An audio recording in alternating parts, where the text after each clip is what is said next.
আমার তোরা হাত বাইন্ডা ও আমার সাথে একবার না দুইবার না 2-3 ঘন্টা ছিল ওখানে, একবার না দুইবার না বহুবার করছে এই টাইমটার ভিতরে। আমার আমার মনে হচ্ছে আমার জানটা বাইর হয়ে যাবো এরকম অবস্থা। ও কেন এখন বিয়ে করবে না? প্রথমে সামাজিক যোগাযোগের মাধ্যমে পরিচয়, তারপরে ধীরে ধীরে গড়ে ওঠে গভীর সম্পর্ক। মাত্র 8 মাসে সেই সম্পর্ক, যেখানে ছিল বিশ্বাস, ভালোবাসা আর ভবিষ্যতের স্বপ্ন, সেই স্বপ্ন যেন আজ পরিণত দুঃস্বপ্নে। ভোলা কর্পোরেশন ঘুইডাঙ্গা হাট এলাকায় চঞ্চলক ঘটনা। প্রেমিকের দেওয়া বিয়ের প্রতিশ্রুতি ভেঙে যাওয়ায় প্রেমিকা সুরাইয়া বেছে নিয়েছেন এক কঠিন পথ। প্রেমিকের ফার্মেসির সামনে বসে শুরু করেছেন অনশন। চারিদিকে মানুষের ভিড়, কৌতূহল সৃষ্টি আর উত্তপ্ত পরিস্থিতি, সব মিলিয়ে এলাকা যেন রীতিমতো থমথমে।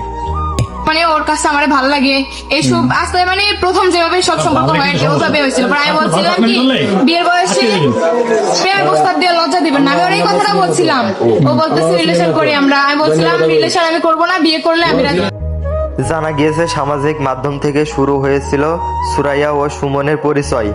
এরপরে ঘনিষ্ঠতা বাড়তে থাকে, দেখা সাক্ষাৎ, একসাথে সময় কাটানো, সবকিছুই হতে থাকে দ্রুত গতিতে। কখনো হেঁটে, কখনো নির্জন স্থানে তাদের সম্পর্ক গড়ায়।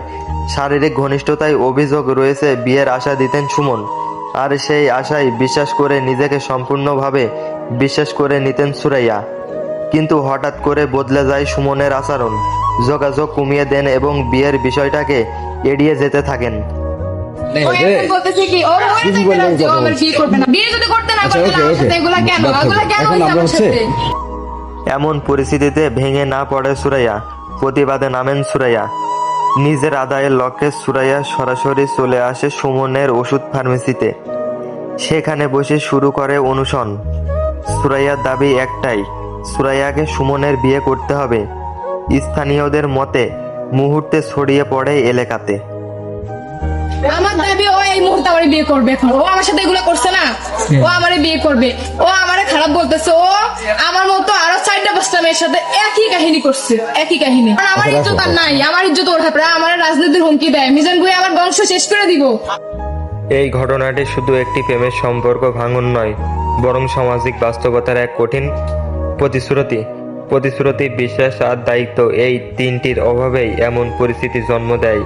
বিশেষজ্ঞরা বলেছেন, সম্পর্ক যতই ঘনিষ্ঠ হোক না কেন, কোনো আইনগত সামাজিক নিরাপত্তায় নিশ্চিত না করে এমন চিন্তাভাবনা ভবিষ্যতে কোনো ধরনের বিপদ হতে পারে না। আমি আপনাদের সাথে আছি মোহাম্মদ তারেক রহমান।